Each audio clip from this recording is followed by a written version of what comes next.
CM योगी का बड़ा बयान, हलाल सर्टिफिकेशन वाले उत्पाद न खरीदे। योगी के बयान पर भड़की सपा और मौलाना रिजवी। मौलाना शहाबुद्दीन रिजवी बोले, मजहब की आड़ में पैसा कमाया जा रहा है। उत्तर प्रदेश के मुख्यमंत्री योगी आदित्यनाथ ने एक बार फिर से हलाल सर्टिफिकेशन को लेकर अब बड़ा बयान दे दिया है। उन्होंने कहा कि यूपी में हलाल सर्टिफिकेशन पर पूरी तरह से रोक लगी है। उत्तर प्रदेश में अब कोई भी संस्था हलाल सर्टिफिकेट लगाकर अपने प्रोडक्ट्स नहीं बेच पाएगा। इस दौरान सीएम योगी ने अपील भी की कि कोई भी सामान खरीदते समय जीएसटी जरूर दे। मुख्यमंत्री योगी आदित्यनाथ ने कहा कि सामान खरीदते समय एक चीज जरूर देखिए, क्या उसमें हलाल सर्टिफिकेशन तो नहीं लिखा हुआ। हमने यूपी में बैन किया है। मुझे लगता है यूपी में कोई उसे खरीदने या बेचने का दुस्साहस नहीं करेगा, लेकिन आप आश्चर्य करेंगे कि साबुन का भी हलाल, कपड़े का भी हलाल और माचिस का भी हलाल जो है ये लिख रही है। माचिस तो झटका है, एक बार में जल जाएगा। बार बार अगर उसे हलाल करेंगे तो वो जलेगा ही नहीं।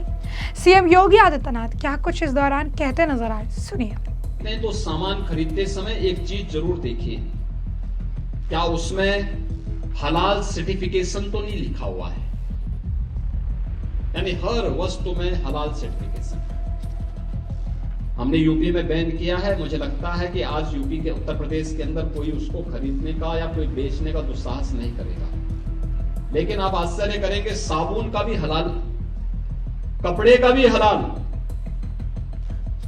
दियसलाई का भी हलाल। मैं भौचक था।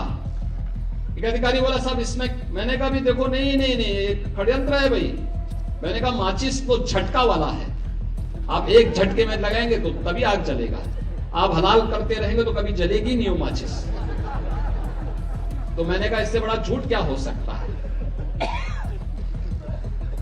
आप सोचो, और हमने जब कार्रवाई प्रारंभ की, 25,000 करोड़ रुपए देश के अंदर हलाल सर्टिफिकेशन से होता है और भारत सरकार की या राज्य सरकार की किसी भी एजेंसी ने उन्हें मान्यता नहीं दी है।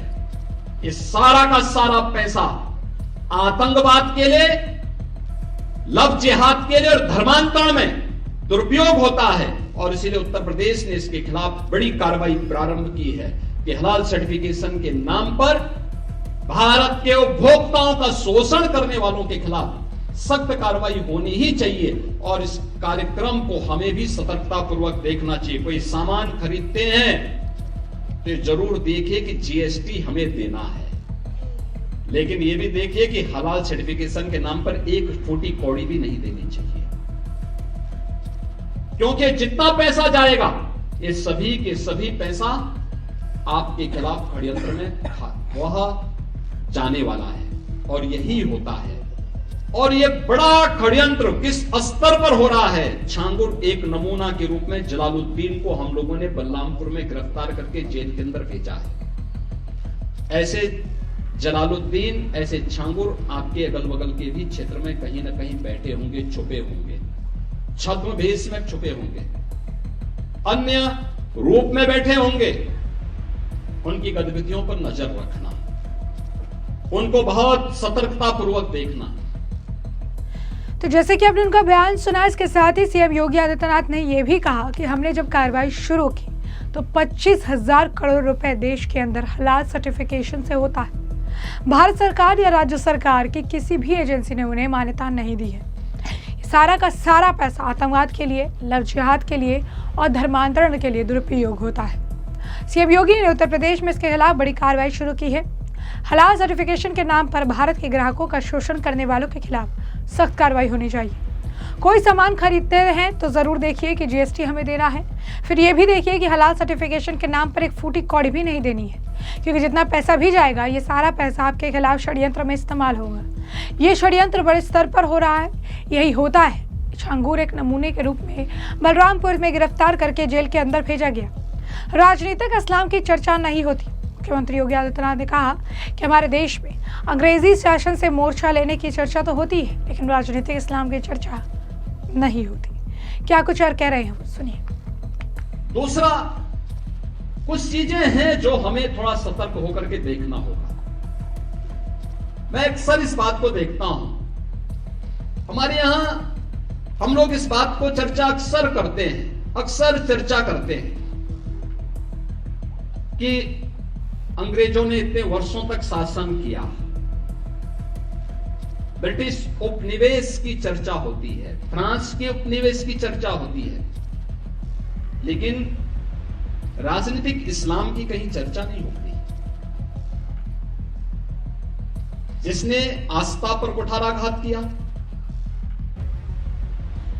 यानी ब्रिटिश उपनिवेशवाद के खिलाफ हम लड़े थे, हमारे पूर्वज लड़े थे। फ्रांस के उपनिवेशवाद के खिलाफ हमारे पूर्वज लड़े थे, लेकिन राजनीतिक इस्लाम के खिलाफ भी हमारे पूर्वजों ने लड़ाई लड़ी थी, बड़ी बड़ी लड़ाइयां लड़ी थी। छत्रपति शिवाजी महाराज को, गुरु गोविंद सिंह जी महाराज को, महाराणा प्रताप को, महाराणा सांगा को हम इसी बात के लिए स्मरण करते हैं, इसी बात को लेकर के हम उनको राष्ट्र नायक के रूप में सम्मान देते हैं। लेकिन ये राजनीतिक इस्लाम वही है जो छांगुर के रूप में डेमोग्राफी को चेंज करके राष्ट्र माता के टुकड़े टुकड़े करने की मंशा के साथ कार्य कर रहा है। और उससे सतर्क रहने के लिए राष्ट्रीय स्वयंसेवक संघ आज समाज को जोड़ने के जिस बड़े अभियान को आगे बढ़ा रहा है, और वह अत्यंत अभिनंदनीय प्रयास है। जो महत्वपूर्ण दायित्व संघ ने पिछले 100 वर्षों के दौरान समाज जीवन के अलग अलग क्षेत्रों में उठाए और समाज को एकजुट करके एक नया परिवर्तन करके दिखाया है। शताब्दी वर्ष के अवसर पर भी संघ ने पंच परिवर्तन के नए संकल्प के साथ हमें आगे बढ़ने के लिए एक नई प्रेरणा प्रदान की है, और वह है सामाजिक समरसता का दीप, यानी समाज के हर तबके को, और कब नहीं समाज को हमारी परंपरा ने जोड़ा है। जाति पाति पूछे नहीं कोई, हरि को भजे सो हरि का होई, चातुर्वर्ण्यम मया सृष्टम गुण कर्म विभाग स। गीता ये कहती है, संत रामानंद जी कहते हैं, यानी तो जैसा कि आपने उनका बयान सुना, उन्होंने कहा राजनीतिक इस्लाम ने हमारी आस्था पर कुठारघात किया है। हमारे पूर्वजों ने ब्रिटिश और फ्रांस के उपनिवेशक के खिलाफ की लड़ाई नहीं, बल्कि राजनीतिक इस्लाम को लेकर भी मोर्चा लिया। वीर शिवाजी और महाराणा प्रताप के नाम इसमें उल्लेखनीय है। मुख्यमंत्री ने यह अपने संबोधन में कांग्रेस पर भी निशाना साधा। कहा, कांग्रेस प्रभु राम और कृष्ण को नकारती है। कांग्रेस ने अदालत में एफिडेविट देकर कहा था कि भगवान राम और कृष्ण मिथक है। सपा ने निर्ममता के साथ भगवान राम के भक्तों पर गोलियां चलाई। आज दुनिया अयोध्या में आकर प्रभु श्री राम के दर्शन कर अभूतपूर्व हो रही है। पिछले साल 6 करोड़ लोगों ने अयोध्या में प्रभु राम के दर्शन किए। प्रयागराज में महाकुंभ में 66 करोड़ से अधिक लोग साक्षी बने। मुख्यमंत्री ने कहा कि सपा और कांग्रेस के लोग इसमें शुरुआत से ही खोट निकाल रहे हैं। मुख्यमंत्री योगी आदित्यनाथ के बयान पर अब ऑल इंडिया मुस्लिम जमात के राष्ट्रीय अध्यक्ष मौलाना शहाबुद्दीन रिजवी बरेलवी का भी बयान सामने आया है। उन्होंने कहा कि जिन लोगों ने हलाल सर्टिफिकेशन देने का सिलसिला शुरू किया, इस शरीयत की रोशनी में सरासर गलत है। मजहब की आड़ में पैसा कमाया जा रहा है। मौलाना ने कहा कि मुख्यमंत्री की इस बात से सहमत नहीं, इस पैसा का आतंकवाद के लिए खर्च किया जा रहा है। मौलाना शहाबुद्दीन ने कहा कि कागज के एक छोटे से टुकड़े पर हलाल सर्टिफिकेट लिख देने से कोई भी चीज़ हलाल नहीं हो सकती।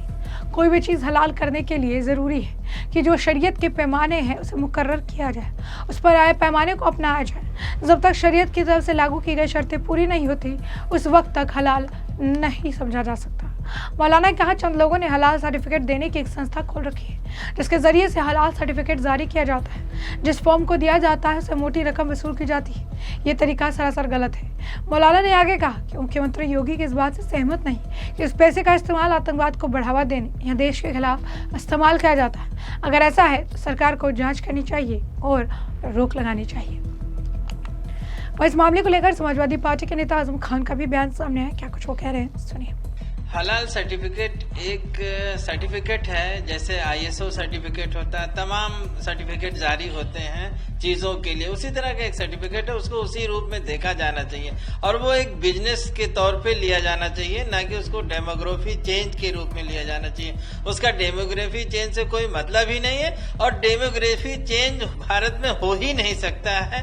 1.9 है हिंदू की फर्टिलिटी रेट और 2.3 है मुस्लिम फर्टिलिटी रेट। तो आप सोचिए कहां से चेंज हो सकती है। कोई प्रजनन दर में कोई ऐसा अंतर नहीं है कि वो डेमोग्राफी चेंज हो सके।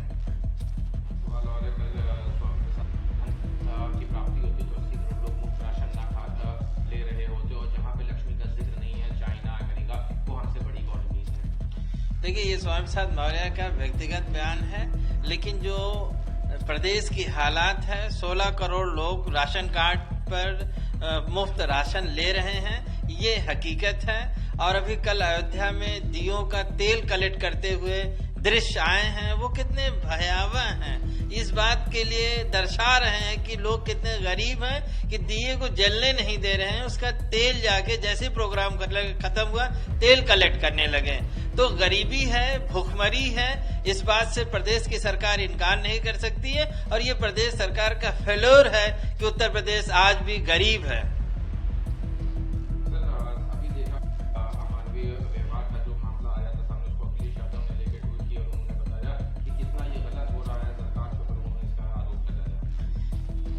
पीडीए 2024 से जब से कामयाब हुआ है लोकसभा चुनाव में, तब से लगातार पीडीए के लोगों को सरकारी संरक्षण में प्रताड़ित किया जा रहा है। अभी वो घटना प्लस काकोरी में एक दलित व्यक्ति से पेशाब चटवाया जाता है, बस्ती में कुछ दबंग एक दलित को पीट देते हैं। इस तरह की तमाम घटनाएं रोज आती हैं जो सरकारी संरक्षण में चल रही है।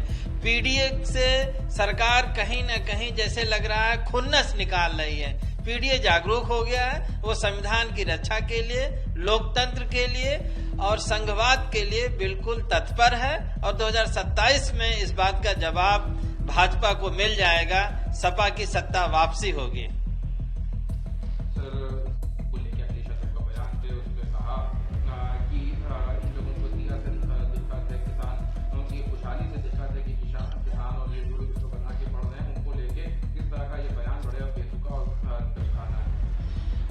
माननीय राष्ट्रीय अध्यक्ष अखिलेश यादव जी के बयान को जागरण ने तरोड़ मरोड़ के बनाया है और पब्लिश किया है।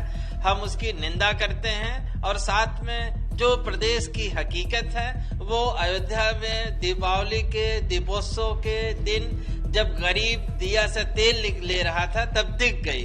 तो गरीबी दूर होनी चाहिए, किसान की भूखमरी दूर होनी चाहिए, कहने से कुछ नहीं होगा। दृश्य ऐसे रोज आ जाते हैं जिससे ये लगता है कि प्रदेश गरीब है।